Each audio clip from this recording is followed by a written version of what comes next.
So I get a lot of people that ask me about ram air. Whenever I mention ram air mod, a lot of people ask me how it is, and it's a bit odd to explain without pictures and drawings to get around it. So whilst I've got my carbs off jetting, I will, on my J1, I will show, well, sort of explain what ram air is, I think. So a lot of people think that ram air is here through the air intakes. Now this is B1H fairing, so this hasn't got the original J1 on it, and they think that this is ram air.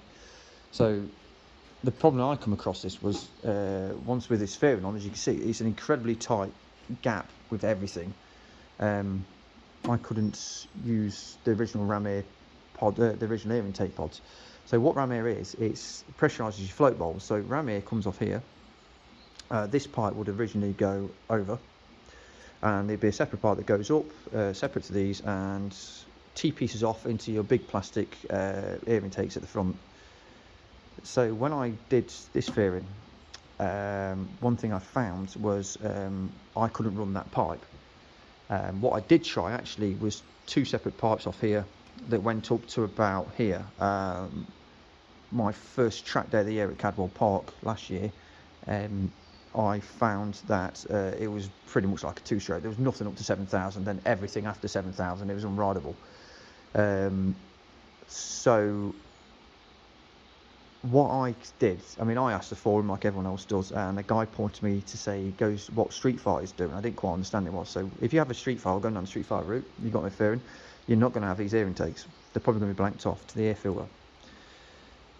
So the way to do it is the valve off the exhaust, that's blanked off, that's here. I'll leave it on, but it basically sits like that, just out of the way, because I don't use it. I could probably leave it like this, to be honest. The pipe that would have come off that would have gone through, which is this, and up into here. So what I've done is, and like most people, the plastic pipe, I've cut it, I've then linked the pipe through, and this goes back into the airbox. So now, rather than having the same length pipes, the airbox now becomes a pressure box.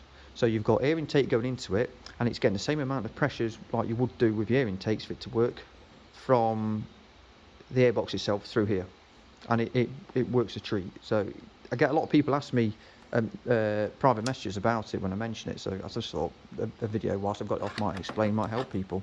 So yeah, hope it helps really.